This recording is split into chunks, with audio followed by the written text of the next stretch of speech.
Hey, this is Chuck, and you are listening to Fans with Bands, the podcast where we talk to the fans and the bands they dig about life, music, and whatever the hell else we want to talk about.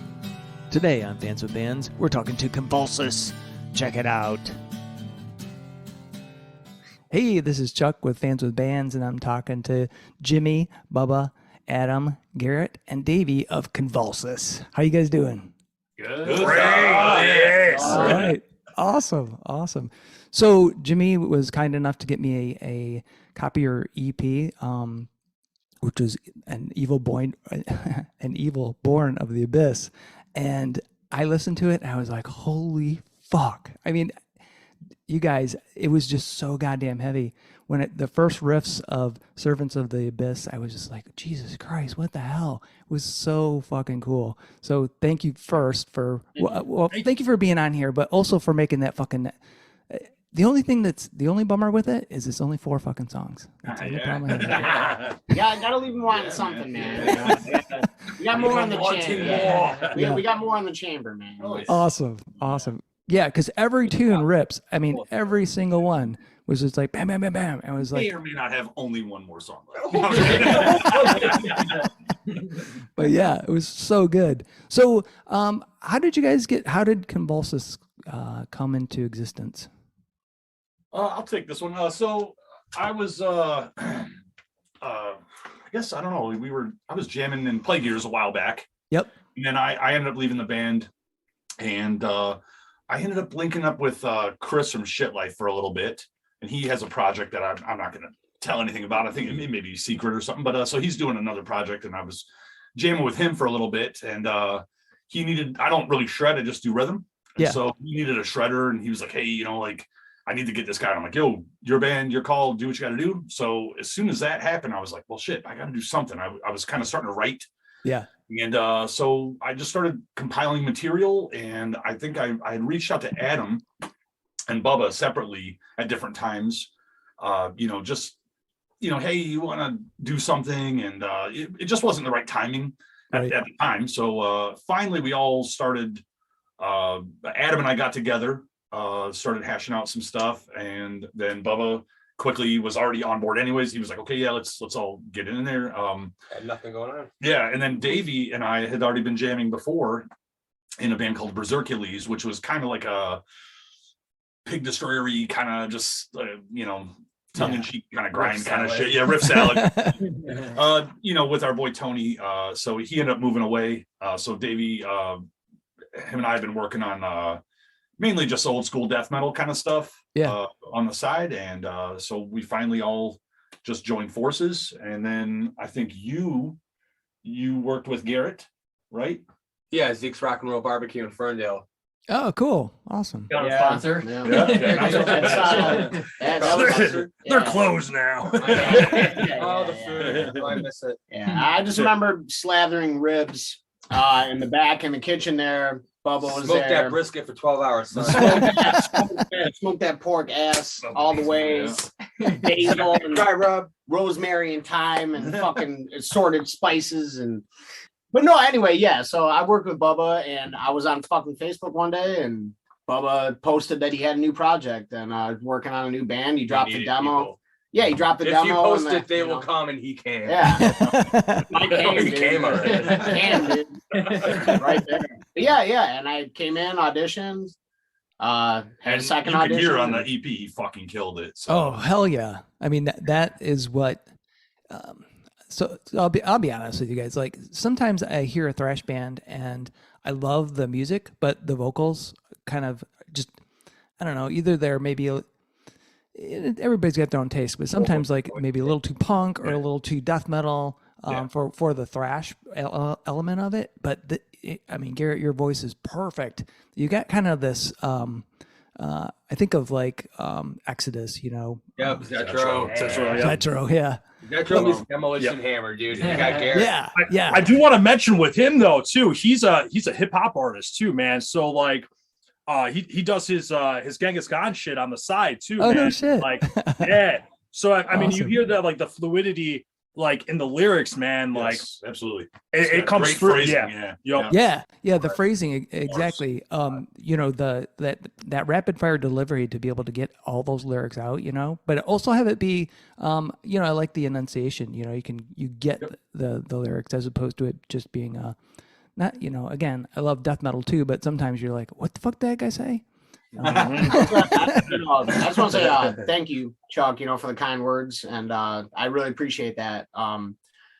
Like, this is my first band, like first time being in a band. I like Adam was telling you, I'm a hip hop artist. I go by Genghis Ganj, and I've been doing that since high school. I put out my first album in 2008, and now I'm rocking with these fucking foons. Yeah, that's awesome. Having a fucking blast, writing good music, and we're just ready to play more shows and awesome represent.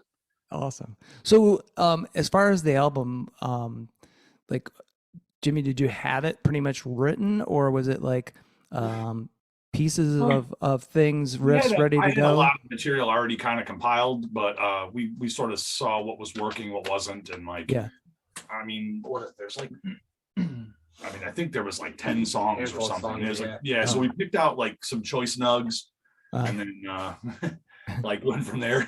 Jimmy, no shortage of riffs. They cornered me, and I'm like, oh.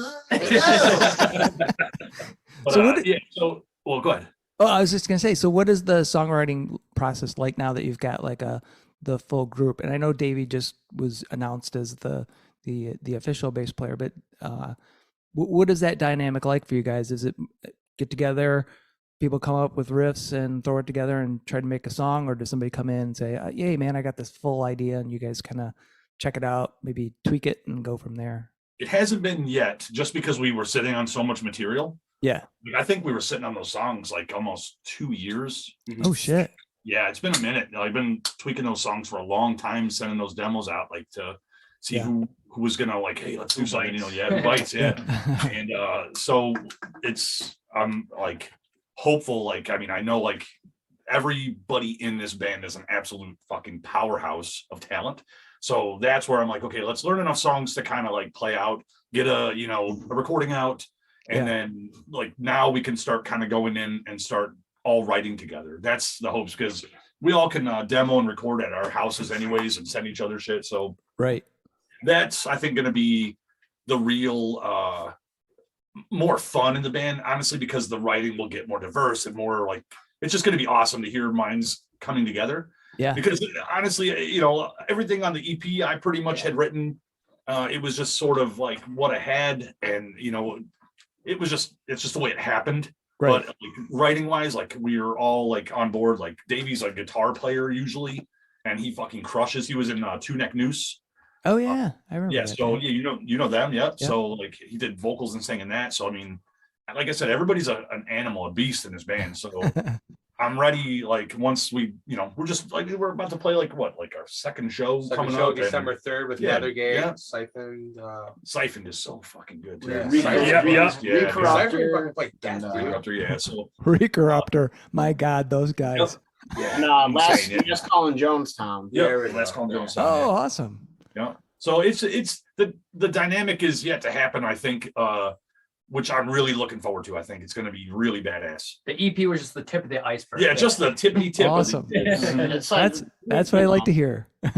Chuck, it's like this. It's like you got a big pot of gumbo. You know what I mean? Yeah. You gotta let it simmer. You gotta let it fucking simmer, and that's what we're doing right now. We're boiling all of the elements together as one into a big, tasty fucking jambalaya of thrash. For all you guys, it's sizzling right now. Awesome. And, that was my boy Greg right here. From Greg. Hey, Greg. Hey, what's up, y'all? Look at how proper you are looking right now. I had to fake it for my 9 to 5. Hey, man. Oh, good, dude. Thank you for coming on here, man. What is your question? What are you dying to know about? You already know everything about my fucking gas. Yeah. What is your fetish with sharks, and how did you explain that to your bandmates so that they got on board with your fetish? That is a great fucking question. We gotta preface that real fast, because that song "Waiting to Die" is about the USS Indianapolis. Oh, really? The worst shark attack in recorded history, I think. Yeah. So I had heard about like his thing with sharks, and I was like, kind of hit him with this idea, and he just went for it, man. So it started at a very young age.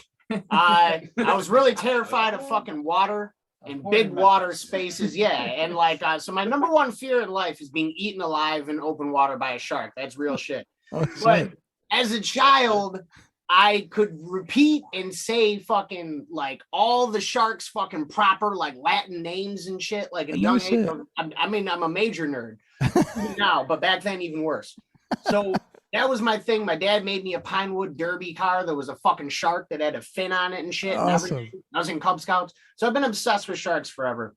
So the idea I brought to the table for everybody in the band was this. You tell me what you think. So the idea was like this. So it's a zombie shark. He's a fucking shark, but he's a zombie, right?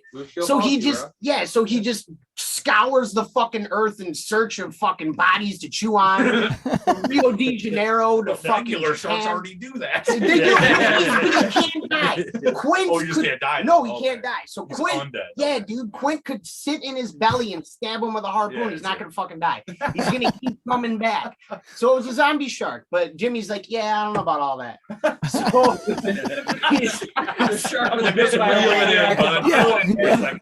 so we went back to the fucking drawing board. We went back to Big Grease and we slapped our fucking ideas on them and scribbled it out. And what we came up with was Waiting to Die. And it's about the most brutal shark attack in U.S. history. And like Jimmy said. So I mean, if you know anything about that it was that ship had come back after dropping off the bombs. Yep. Right. And they got hit by I think it was a Japanese torpedo. Yeah, Japanese torpedoes sunk their asses, and that was the whole thing. Is the song talks about you're literally floating in water, waiting to die. But imagine being in water fucking for 5 to 6 days, dude. That's fucking crazy. It's crazy, man. Night and day, you can't see shit out there. It's terrible. People circling around you like. And we weren't making light of it, obviously, but we're just That's insane. That something like that can happen. Like the amount of like panic and fear and like holy shit. I would drown from how much shit would be in my pants. Yeah.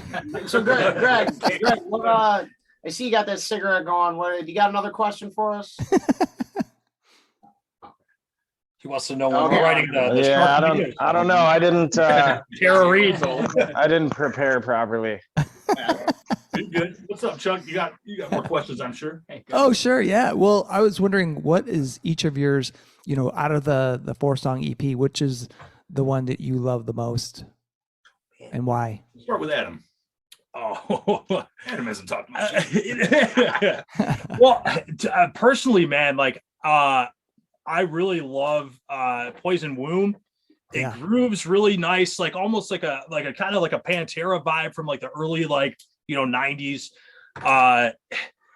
And like, I mean, the premise, I mean, it's like the slowest song on the album, if you could say that, but like it just, I don't know, it's got that just that nice, like kind of like I can kind of like lay back and like fucking like actually groove to it. It's the easy song for me. It's pretty much what I'm saying. Yeah. So like, you get a breather. Plus, like the premise, like the concept behind the song too. Being that it's like loosely based on the Basket Case movie. I had never seen that before Garret joined the band, and I mean, it's only about the first one. Fuck the rest. All right, let's go, Garret. How about you? I have to say I'm gonna cheat and do a tie. Right. The first one that I would say really is Living Obituary. It's the first song I wrote for the band. The first day that I auditioned, they told me to learn Dead Embryonic Cells by Sepultura, and that was the song that I auditioned with. But I also, when I showed up for the first day of the audition, they had a demo track that they had showed me, and I wrote a song to it, and it's called Living Obituary, and it's a song about struggles I have with mental health and kind of about that. So I didn't really know where we were going, like subject matter wise, or like as far as that vision was. So I just sat with the music and let it talk to me. And I said, well, let me speak from the heart. And what can I talk about? What do I know that I can do this song? And that's what it was. So that's cool. Close to me for that. And then Waiting to Die, because I just love sharks. Excellent. Bubba, how about you? I I'm probably gonna have to go with Garret on the whole tie thing between Living Obituary and Waiting to Die. As a guitar player, Waiting to Die is just, I don't know. Everything about it is just 100% just pure energy. Like I said, he talks about sharks. Jaws, in my honest opinion, is like one of my favorite horror films of all time. It's perfect. Yeah. Just imagine, like I said, you're just stuck in the fucking ocean with a 25-foot man-eater named Bruce and Fucking asshole. like I said, like everything about that song is just 100% just going. And I'll probably have to say Waiting to Die for me would be my favorite. Living Obituary would be a second close call. Like the breakdown so heavy, I broke my girlfriend's phone to that breakdown. I'm sorry. Sorry, Haley. Come back. Yeah, our songs definitely have like a different approach, like whatever is feeling, So Yeah. other than that, Waiting to Die has to be my call. Cool. Jimmy. I'm gonna go with Servants of the Abyss. There's a little nod, obviously, to like For Whom the Bell Tolls at the very beginning. Yeah. It goes in, which is, because I mean, I worship Metallica and Hetfield and all that shit. Yeah. But I think like that intro riff, like I was listening to a lot of Merciless at the time. Oh, cool. And so if you're familiar with them, like it's just that sort of old school death metal. Yeah. But not like, I mean, they were a little, I don't know, like they were like black and death metal almost then too, but like it just had those like really funny chords, which is funny because you can't even hear what's going on. It's too fast. You know what's going on, but playing it's fun. I like that song just because there's so many damn riffs in it, and like it was a lot of fun to record that in the studio. Like hearing that song kind of come to life in the recording was like awesome to me, and then obviously hearing Adam's drums into it, because I had demoed these songs, with like programmed drums. I'm like, hey, check this out, guys, what do you think? And then hearing his shit over it, and then Garret going over it, I was like, oh my god, like so that would be mine. Awesome. And Davy. What's the favorite song you didn't play on? Well, so far that you've learned. 9 days. Probably Waiting to Die. That one's really fun to play. There's like no fat. That song just kind of flows. Pure energy. Fucking. It's perfect. It's not bloated at all. It's just perfect in my opinion. And then you die. You play the song. Yeah. Awesome. Greg, how about you? What's your favorite? Greg, you still there? No. You with us, brother? We just got to let He'll come back. Atlanta, Georgia swallowed him right up. Away from us. All right, we'll come back to Greg and get his feedback. I love Living Obituary. That tune, especially that breakdown riff, that fucking heavy the tone on you guys' guitars is fucking great. I love that. Just like I'm gonna go ahead and let you in on a secret. That's not our tone. Like, so when we what? Yeah, right. We didn't even write that song. No, I didn't write that. So I think we ended up reamping through like I think Tim. Also, this was all recorded at Tim Trevino's with Fractured Audio Studio in Woodhaven. Fucking amazing dude, amazing studio. Recorruptor, Red Lord, they all just did their shit there too. Nice. I can't say enough good things about him. I think it was reamped through like a Mesa Dual. So like he dialed it in, right? It was like, clean channeled in or something, but then I think he reamped through like a Mesa Dual. Holy cow. I mean, we're rocking like PV 6505 pluses and just the similar tones.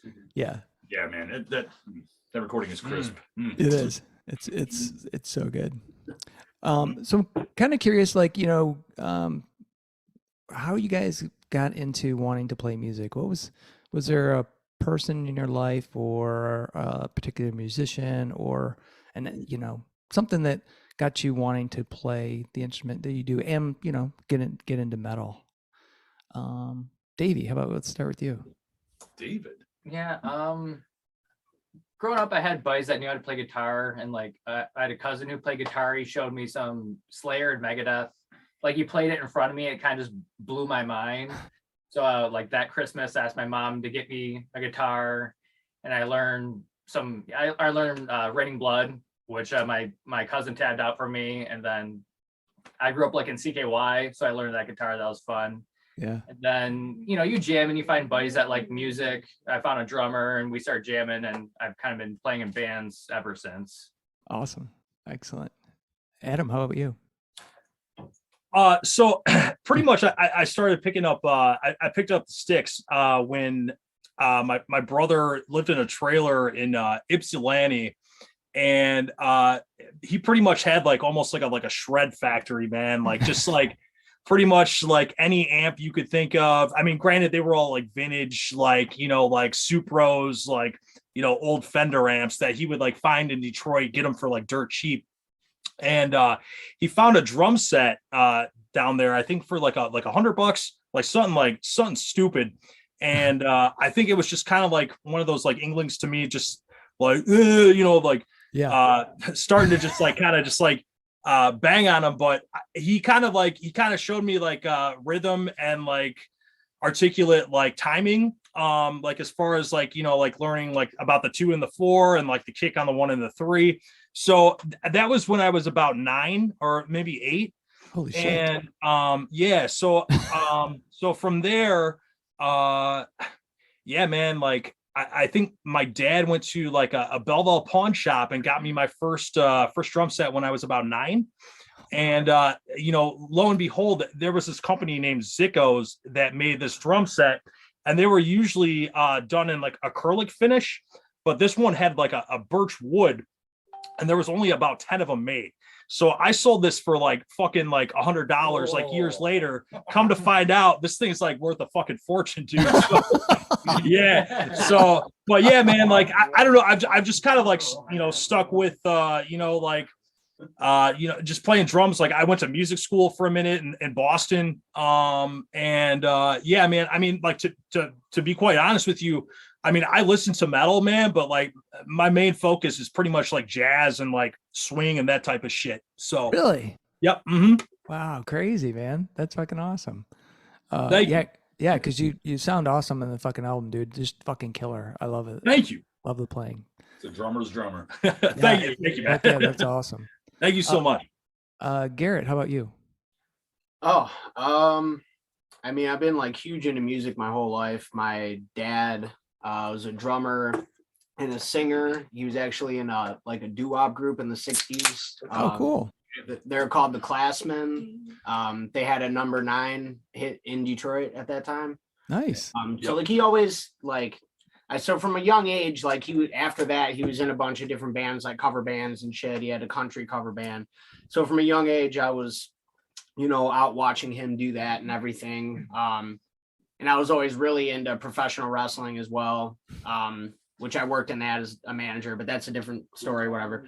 But so from there, it kind of just turned into like a deal. Like I, you know, heard like Pantera, White Zombie, like shit like that, Metallica, when I was like 6 or 7, and was like, oh, this is fucking awesome.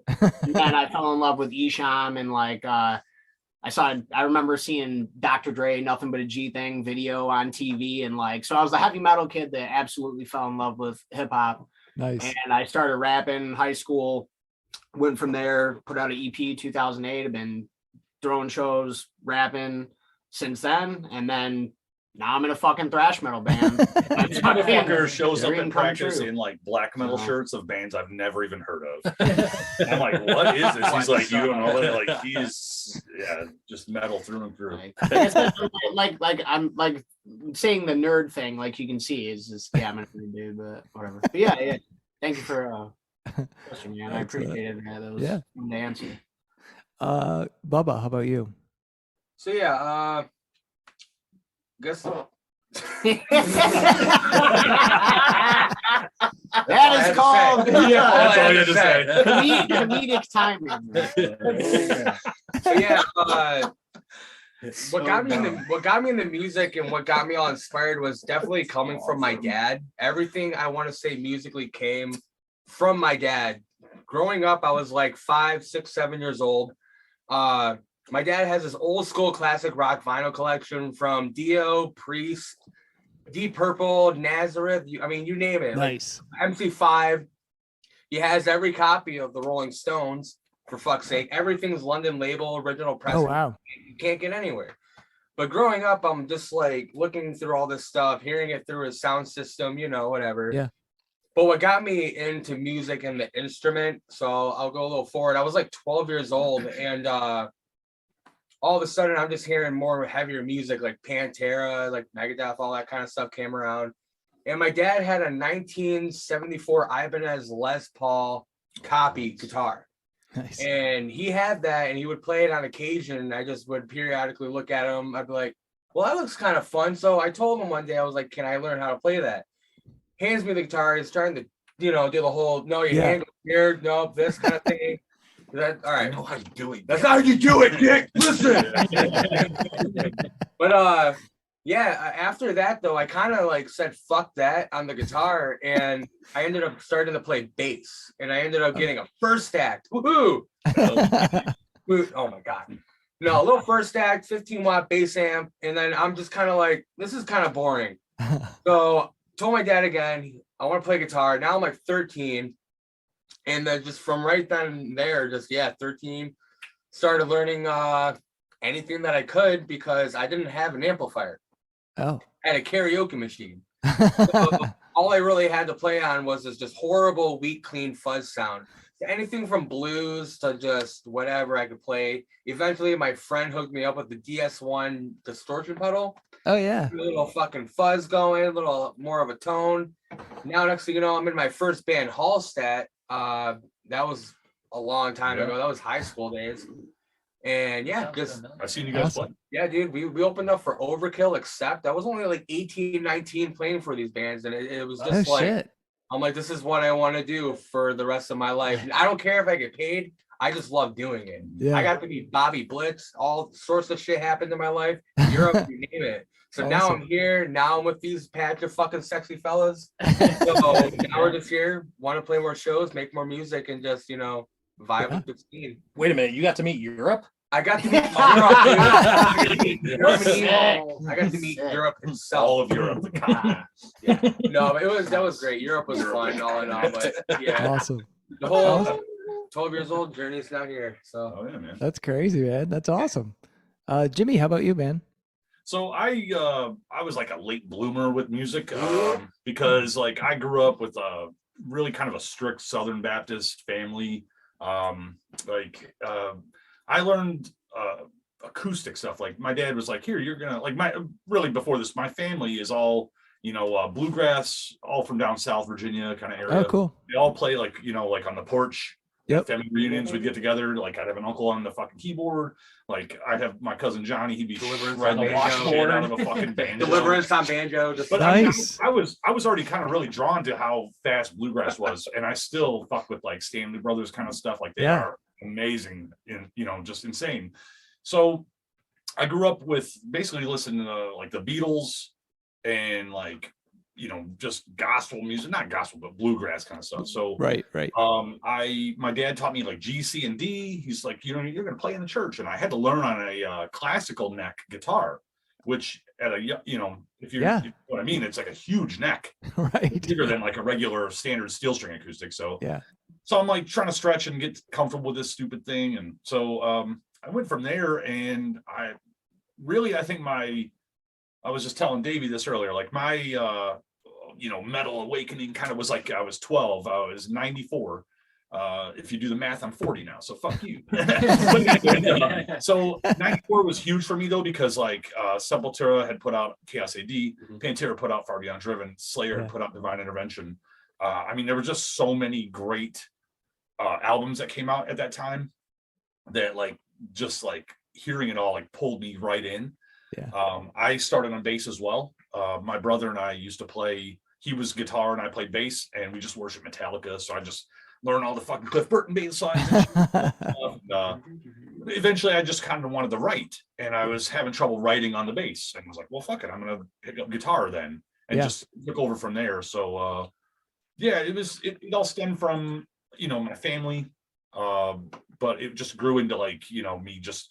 Well, here's what it was. I was like I don't want to like answer too much, but basically like my brother would go away on visitation with his family on the weekends. He'd come back with like tapes of like Queensryche and Metallica Oh. and shit like that, and like bring it back to me, and I'd just be bumping it in my fucking Walkman constantly, like, listening to that shit and just studying it. Really, like I wasn't just a fan of it, but I was like listening because I was studying the music almost. How can I do That's this? cool. Yeah, how can I, you know what I mean? Like that's what, and I didn't realize it at the time, but I Then was he like, discovered down picking. and then I discovered down picking. You know, it was, Yeah. So You that's- guys that's what- blow me away with that because I suck at it, and I'm always impressed with guys that can play with the accuracy and speed that you fuckers can.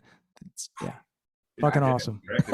Yeah, That's all I did, man, in my room, hours on end in high school. Just Nerding gave out, up my dude. life to play guitar. Yep. Awesome, awesome. So we got let's see, Uncle Tone. Uncle Tone. Tone. Tone, can you hear us? That's Tonyo? Tone low. Oh, Funky Coleman. I don't hear anything but Tone. Is a tone low.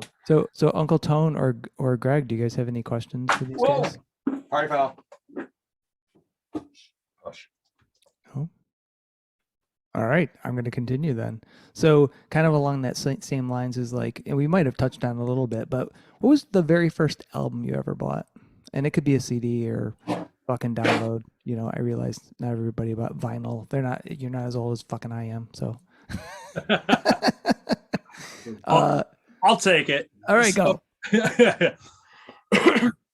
So I believe I'm pretty sure the first album CD, this would have been at like Circuit City in Taylor back in like fucking like 95 96 and it was Rancid and Out Come the Wolves. Oh, nice. And dude, I mean that album changed my fucking life. I So, remember- still to this day, I mean the bass lines on that, man, like untouchable. Yeah, I remember seeing. Didn't they have a video out at that time too? They did a Time yeah. Bomb and Ruby Soho. Yep. Yeah, hell yeah, that was awesome. I think that was my introduction to that band. Is that album? So yeah, very cool. That's a good introduction to get acquainted with them, man. Yeah, that's still like, I mean, you know, as you know, top 5 punk albums, that's in there for sure, 100%. Awesome. Bubba, how about you? So my first CD, I will say it was the Ozzy Osbourne tribute to Randy Rhoads a while back, I think. Yeah. I was like maybe really young in high school still, and just in Walmart they had CDs and I just looked. So I grabbed that, and yeah, that was the start from there. And then obviously just never really, I lived in K-Pac, which is just complete isolation from everything. So once I finally started moving down here, like from Ferndale to just anywhere in the city where they have everything now. Now you do have like what, Found Sound in Ferndale, Yeah. I want to say. But then yeah, I finally started being able to collect vinyls and just more CDs from there, and was just collecting any Iron Maiden album I could find from there. They had just anything huge on Metallica, so I had to get the first 4 albums. For sure. Yep, I am picky on the 5th, but other than that, Yeah. I mean, yeah, when it comes to, Yeah. I mean, it was definitely Randy Rhoads Ozzy tribute. I love early Metallica, but the Black Album was a bummer for me, and It's a hit or miss. Like I said, it's a hit or miss. It's a perfect album. I like it more than I hate It's it, a perfect album. but it's definitely not Saint Anger. Oh, I did. No, I mean, Dang, dang. in its own right, the Black Album, it's like the masterpiece. I'm just saying, Through the Never is a hard rip. That shit's fire, dude. To me. It is I'm sorry. perfect. It's Don't not listen to thrash, Enter but- Sandman. The radio kills it for It's the only everybody. song that's kind of like me. that's right. Yeah, but then you got your sisters playing fucking, you know what I mean? Your Like, favorite song off that album's not favorite. I fucking love that song. I fuck with the Black Album I for fuck sure. with it I hard as love the fuck. Black Album. I Yes. would say. Yeah. When I Awesome. went to Found Sound, they got I mean, the first it 4 didn't sell albums. so many copies for no fucking reason. If they have a No That's Life true. of Leather demo though on vinyl, I'm gonna find that. Yeah, that would be I awesome. want that. So, Davey, how about you? What was the first CD album? Madonna. My first Oh, yeah. hey, don't dog Madonna. No, my first musical purchase, like my older sister kind of influenced me when I was like real little. Whatever she was listening to, I'd listen to. I remember I had a few bucks from like allowance or something when I was in elementary school, It was actually a Bone Thugs and Harmony cassette. Fuck yeah, dude. Yes. Hell yeah. For the Love of Money, and I played that on her stereo. But like the first CD that I wanted and that I bought was Americana by The Offspring. Oh, cool. Awesome. Very nice. Very nice. Garrett, how about you? All right, a lot of like the first CDs I had were like gifts from somebody else, birthday, Christmas, whatever. Yeah. That's why I got like a lot of Pantera, White Zombie, and Master of Puppets. But the first CD that I actually purchased with my own money myself was ICP Ringmaster. Nice. Why? You can slow clap. That's all right. That's what I fucking said. Dude. I don't care what anybody says. That shit is fucking sweet. But yeah, ICP Ringmaster, I think was it. Excellent. Excellent. And Jimmy. I guess I don't really recall exactly what my first one was that I bought personally. I do remember back in the day, I would like, I used to live in this shithole fucking little trailer park in Flat Rock, Michigan called Americana. And it was right across the street from the Flat Rock Speedway. Oh, I remember that. It's a fucking. There's a gas station now that has like a liquor store right next to it. They sell me $2.50 pack of cigarettes when I was like 14. Anyways, I would like cut lawns for like $3, and because they were like the size of my fucking foot. Anyway, so these little ass fucking lawns, I'd cut them $3 a pop and be like, all right, well, I'm gonna go buy like Metal Maniacs, Metal Edge magazines, Rip magazines, and shit, Guitar Worlds and shit. And I would see all the bands in there, and I would get those tapes from my brother. I want to say like one of the, because I like I said, I would get tapes from everybody. Like I was getting tapes of like Earth Mover, Deftones, Korn in '94 was another huge fucking influence on me. Like White Zombie, holy fucking shit! I fucking love White Zombie. Like that guy's guitars on Las Exorcisto are some of the best shit I've ever heard written in my life. Honestly, I think one of the first like I think one of my first big loves obviously is Metallica. And like I would just buy. I'd be at home and be like, Dad, can you go buy me this CD? I'd give him my money that I probably stole from him. Like, can you go buy me this CD, Dad? And like he'd see the cover and be like, this is devil music. And I'm like, it's not, no, Dad, it's good. I was like, Daddy hasn't heard Deicide yet. No, it's not devil music, Daddy. Yeah, so that was probably it. It was probably like Metallica or Slayer. I do remember having the this girl that I went to school with, she gave me the Divine Intervention cassette tape. And back then, the American record stuff, like that tape specifically, like there was a foil like insert inside the cassette tape that was all red. Oh, it was fucking sick, dude. And yeah, dude. I remember just jamming that back in the days till that tape just broke. That like pungent stench kind of shit, like just it's pretty diverse on the music spectrum, but like it was probably like Metallica kind of shit like that. Yeah, awesome. And if so, kind of switching gears a little bit, but if you guys could go, and this we'll go around the horn because you might have different answers, but if Convulsis could go anywhere in the world and play a show, where would you go, and who would you want to have on the bill with you guys? I mean, you could, be opening up for somebody or have somebody opening up for you. Active bands? Active or past bands? Or it can be whatever your heart it can be is. whatever you want, because you might want, headlining. Ozzy. Okay. Yes. So Iron Maiden playing the Jaeger.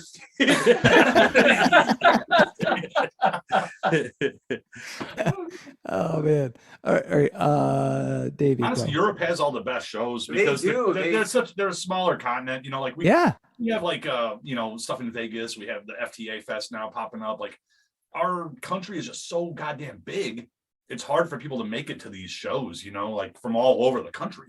Right. You get those fests in Europe and everybody just like, hop on the fucking train and be there in like, 2 hours and that's it. Yeah. And they can all pack the place, of course. Right. Europe is where it's at. It's got to be, So something about those European fans too. They're hungry, man. Love it. They're fucking hungry. They love it. Yeah. I mean, what do you think about that though? Because I think you got a good point, Jimmy, because of the huge, geographic thing, because it does seem like, well, South America too. They're fucking crazy for metal, like just fucking crazy for it. They are, man. We actually get a lot of listens and follows from like other countries. The first day our fucking EP drop, man, we got emails about releasing shit on like Mexican, South American, and like Norwegian labels. Like, yo, what up? Really? So, yeah. That's awesome. But for the time being, I mean, we just want to like kind of keep it in house and like do a DIY, but so that you can definitely tell, man, like they like the thrash metal. They So, respect it. Yeah, they love it, man. So is there? They love it here too. It's just like I said. It's just you have so much music here. Yeah, I think even within the metal genre, there's just so much music to listen to. That's true, but I mean, like Europe. Yeah. But Detroit is one of the hardest audiences to win over too, man. So but which is weird because you get so many people that'll go to like a big show, so like Merciful Fate, like everybody I know was there, right? But I was there. Yeah, I was there. Right? I was not because I had something else going on.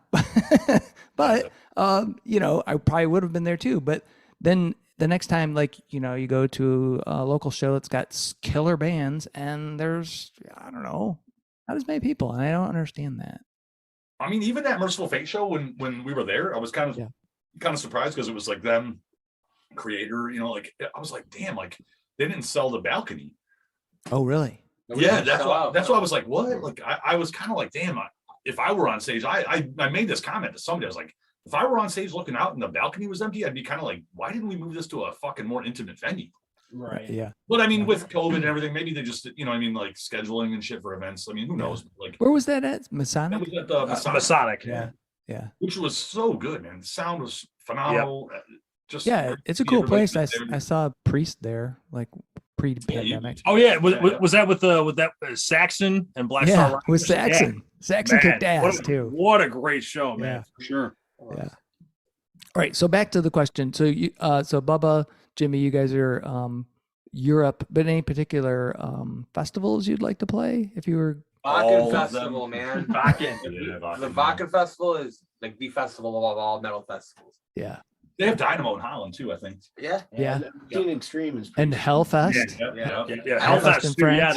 Yeah, I have a friend who lives in Belgium too, who's always trying to like get me to come out and just go to these festivals. Just like I said, Europe has just so many metal festivals out there. It's like I don't even know which one's what. He's like, here's this one, this one. Yeah. That's kind of on my bucket list is to get to Europe to go to a metal festival because I've been to, Volterra Assault, which was awesome, and I think that's the only metal festival I've ever been to. Well, back in the day. Well, one in Boston too. Oh yeah, fucking Maryland. Maryland Death Fest. They said they were gonna hold off, but I think they're coming back again. Yeah. That's that would fun. be a show to play though. Yeah, that's there's fun. bands around here now that are going out there and playing. So. Yeah. Chuck, you ever go to FTA? Yep. Yeah, I did. I went the very first year. Art Mosh Pit.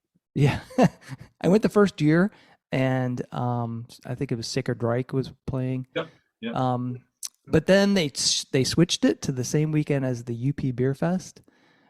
Beer's more? It's a heavy scale there. Yeah, it's a hard one for me. It's like fucking metal, beer.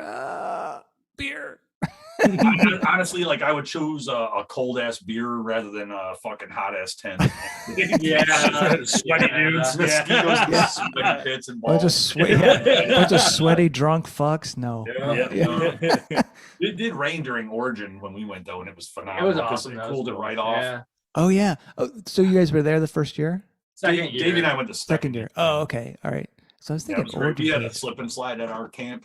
Yeah, we got bands from like our camp was the place to be. Yes. We had air conditioning. We just had a couple blowers in there in our tent. Oh, nice. People were coming to visit. We had bands coming to us and stuff. Awesome. Yeah, it was hot as fuck when we went. It was like They 100 pushed fucking it back degrees. because it got so hot for a couple of I years. think that's why I think it was closer to fall. September. I don't even know because like now it's November and it's still 70 degrees. So I don't even know if it was shit. any cooler really.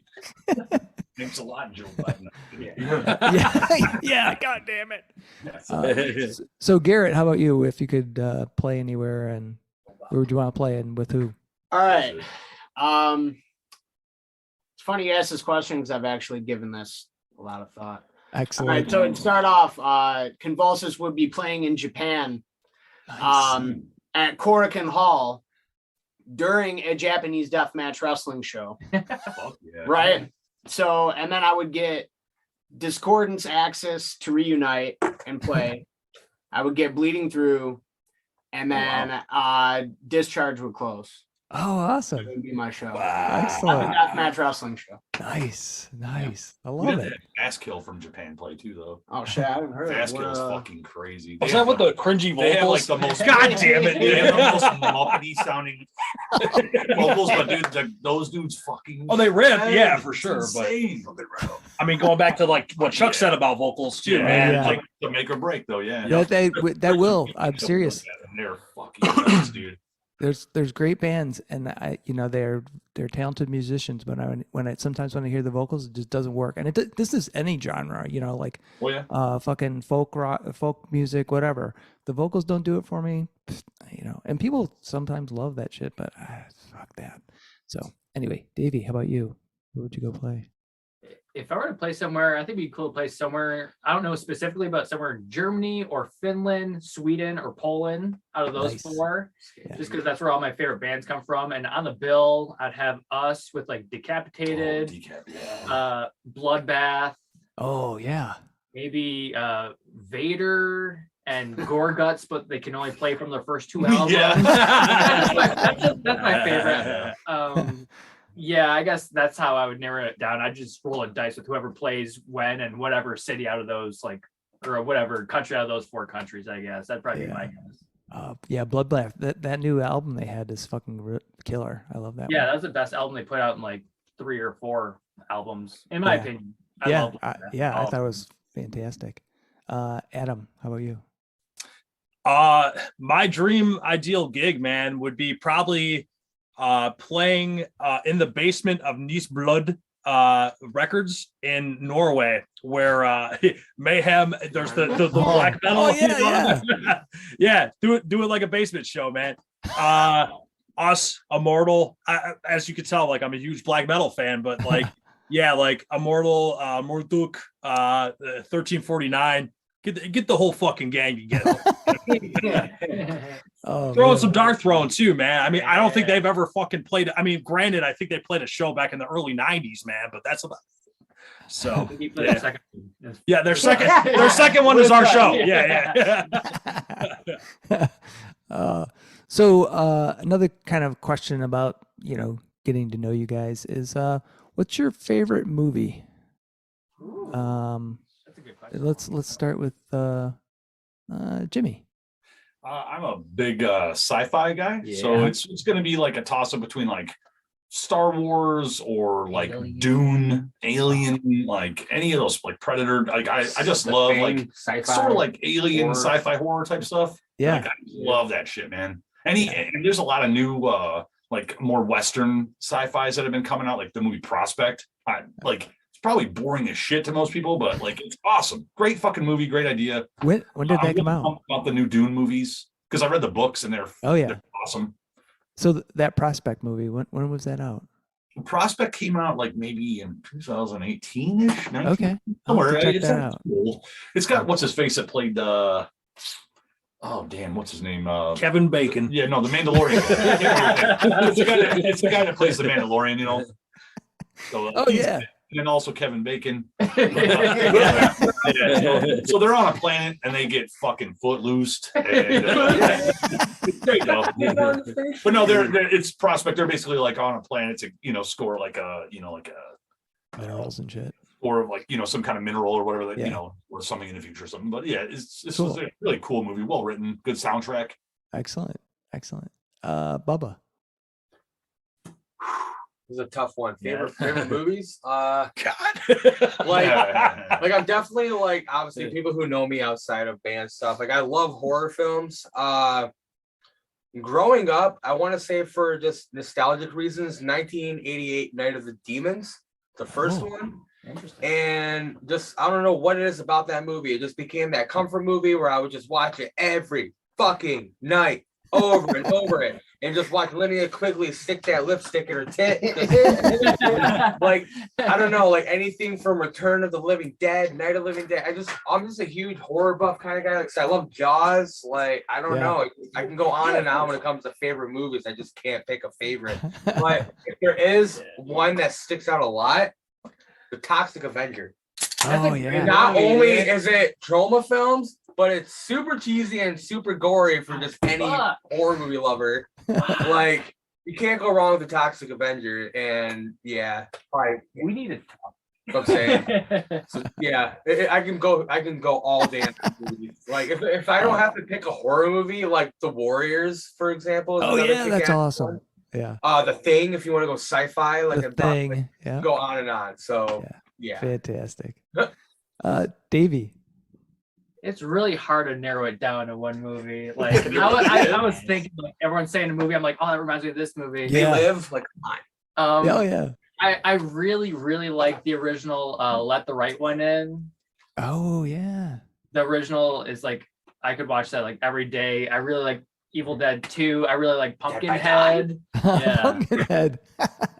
Army of Darkness. I forgot to add that one. That's a great But one. it's just like, But yeah, I guess in my head, probably Let the Right One In. The original is probably my favorite movie.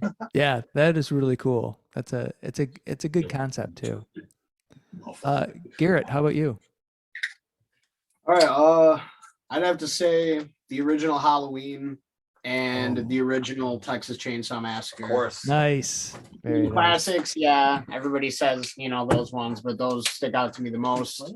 Psycho, original, the original Exorcist. Yeah. CB4. Yeah. Cool Runnings. Cool Runnings. Yeah. I could go on and on. But yeah, I don't know, man. I'm a huge horror fan like Bubba. Like Adam said earlier, Poison Womb. I wrote a song inspired by the movie Basket Case. That's Poison Womb. And also coming up in one of the next batches of songs, we got another 80s horror classic. Don't give it away. I'm not going to. I already talked about it. I was about to, but yeah, not yet. Oh, awesome. So yeah, you can get a little bit more of that kind of stuff from us. Cool. So that's awesome. Adam. The movie Me and My Lady filmed for Pornhub. No, I'm just kidding. Great movie. Hot dog candy. Hot dog flavor. It was a happy ending. No, man, honestly, like, I'm going to be the oddball out here and not select horror, man. I'm going to go, well, actually, two movies tied. So Forrest Gump. Oh yeah. That's a fucking, come on, man. And then we're going to go a little dark on this, man. Schindler's List. I think that's phenomenally filmed. It's a brutal movie. What exactly, man? Cinderella Man. Yeah, it's fucking brutal. I remember watching that movie and thinking, Jesus Christ, because, I think it does a great job of. Well, I can't even imagine what those people went through, but yeah, just the cold brutality of the guy that's running the camp, Absolutely, man. My as a matter of fact, my brother who has since passed, he was on a vessel for the Navy, and they would have like movie nights, I believe, like every other week, and they screened this before they put it out in the theaters, and there was some a group of like skinheads in this Navy platoon that were just like laughing and joking the whole time. Dude, my brother and a gang of his friends beat the shit out of that. So Oh man. So it holds a special place in my heart, man, for sure. And I mean, what a brilliant film, man. Yeah. Fuck yeah. How about Uncle Tone or Greg? Do you guys have a favorite film?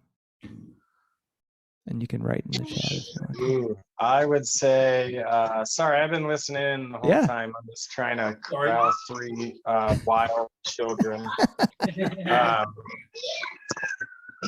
Lebowski for sure. Oh, I love awesome. comedies where you can watch them a million times and continue picking up on just great writing over and over and over. And Yeah, when there's just masterpieces written where every line is funny, and as you watch it more and more, like you pick up more on every individual line. It's great. Yeah, that is a great movie. See, Yeah, Walk Hard would be a strong second. Walk Hard. Yeah. What do you mean, scientist, Doc? And Jimmy Knox? Is that what? Yeah. Oh yeah. Uncle Tone wrote Doom Generation. Oh, I don't know if I don't think I've seen that. Is that with Dwayne The Rock? No. No, he's in the Doom movie, isn't he? He's in the This Doom is movie. like a weird. It's got like Rose McGowan in it and shit, and like I don't even know the premise. Owl Man with Kevin Bacon's great. Oh, by the way, the first Resident Evil was great. Silent Hill was fucking great. Like some of those early video game movies were really cool, though. Yeah. Oh, a sweet one that I forgot. Still, they hold up. I think they're cool. This is a good one. The newest Silent Hill was like really legit. Or Resident Evil 2. I think. Yeah, the newest Resident Evil was like more like the people told me it was like more like the video game, I guess. Like where they're in the cop shop and shit, but like that was awesome though. It was a good movie. It was like an edge of the seat kind of. They're also making it 28 months later, apparently. Oh yeah. Oh. With the original. That's a good original cast. So speaking of horror movies, that reminds me. You ever seen 30 Days of Night? Yes, great movie. Yes, That's vampire movie. Yeah, that's the best vampire movie ever fucking made. That's so fucking great. I love that movie. Yeah. And then Uncle Tone also wrote in Terminator 2. Oh yeah. Yes, that is. That's the correct answer. You win. Awesome. A neural net processor, a learning computer.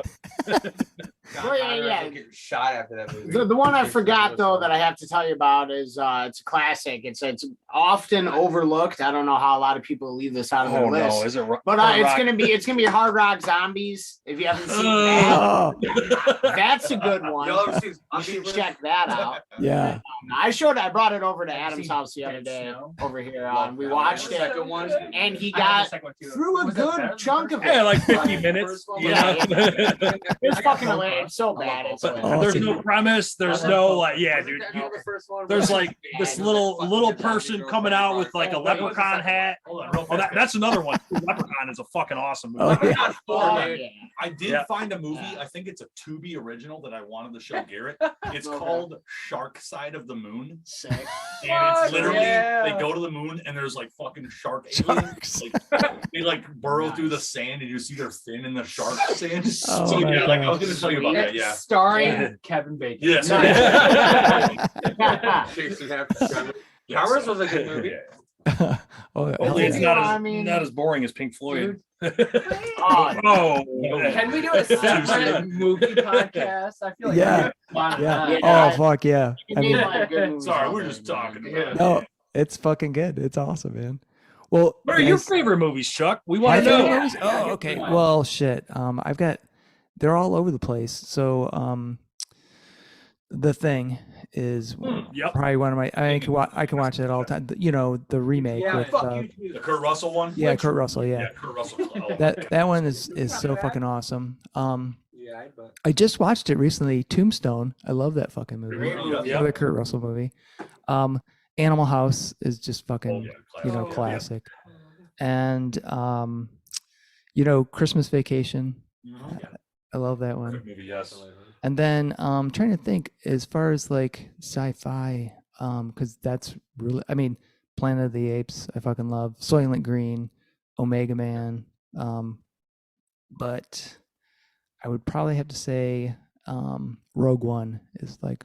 Rogue One is okay. Great movie. Yeah. Out of all the Star Wars movies, that's most action packed and a beautiful story in the One New Hope. Perfect part of the timeline too, with the spies and shit. Great. Yeah. I just thought that movie was like start to finish so good. I mean, I love the original ones. They're classics, right? But that movie, I could watch it over and over. Probably, I think that's probably one of the best ones that came out of the newer movies. Yeah. Oh, and one more. No Country for Old Men. Oh yeah, great Coen movie, Brothers, man. Yes. Like every Coen Wait, Brothers no one movie. said Mars Attack. Oh, Mars Attacks. I got a tattoo of one of those motherfuckers. Reanimator. Oh god. Reanimator. That's a good one too. Yeah. Maybe this There's a one. lot of good movies. Yeah. Oh man. Ugly Night, dude. I'm just naming all ridiculous. Yeah, ones. There you go. Well, guys, I really appreciate you being on Fans with Bands. This has been so much fun. Thank For having you. us. I've got just one last question. Okay. It's the controversial question. You may have heard it before, and that is pineapple or no pineapple on pizza? Yes. No! Pineapple on Yes. pizza. No. It's called Hawaiian. No. You're out of the band. No. No. Bye. Yeah, I fucking It's love called it. Hawaiian I'm not pizza. even in the I band just, yet. I think like I have leftovers Oh. in my fridge right now. I like pineapple on pizza, but the real question we want to know, I think, honestly, from you, Chuck, anybody out there, All right. you put on your hot dogs. And go. Yeah. Oh, yeah. We fucking gotta love get it hot in. dogs. Yeah, so we Yeah. gotta- Hot dogs. Well, I honestly think Yeah. so. All right, this may be. What we do. I may alienate people. If you put fucking ketchup on your hot dog, that's fucked. It should only be mustard, and that's it. And maybe some onions. You'll hate me, man. I love I'm ketchup. out of here. Ketchup, mustard, relish. I'll go to a goddamn salad bar and dump everything on hot dogs. Yeah. Hey, Davey and I, we'll fucking slice it down the middle, throw a fucking hot Pickle dog spear. or a pickle Oh. spear in there. That's Yeah. That's what Yeah. it is. Well, no, I definitely like the ones. Remember, my mom used to make these. I You was split just- the hot dog, Oh, what's that? put the cheese in the middle, and wrap it in bacon. Boom. Oh, yeah. You're making me those- hungry, man. Yeah. Oh, Smoked man. hot dogs, smoked game. Oh, day yeah. dogs. Oh, yeah. man. Yeah, now we gotta. This We'll have one- to meet up for hot dogs sometime. That'll be awesome. Hot dogs and beer. Absolutely. We would love We're that. trying to get it to a backyard barbecue show where we just have somebody manning a grill, handing out slinging glizzies all day while we're thrashing. That'd be great. Yeah, that'd be What's awesome. good about it? That's just glizzies. Yeah, just Yep, glizzies. Thick glizzies. Thin glizzy. Big glizzy. Thick glizzy. Greg said pineapple all day, and he says no ketchup. He's Adults. wrong. I'm out of here. only use mustard. I'll tell you, hey, I'll tell you, Ketchup goes on pizza. So I personally, my wife and Pineapple I, and we hot will do dogs. like we'll do like a garlic crust on something with pineapple, pepperoni, and I think it's ham. Those three together right there. That's And a then good- hey, if you good- could just dump an entire bottle of sriracha on it, or like Hot honey. hot honey, Mike's hot honey, Oh man, fucking game changer. dude, that Throw sounds on some shit, dude. that sounds Comes nasty. so fucking hard. Oh my god.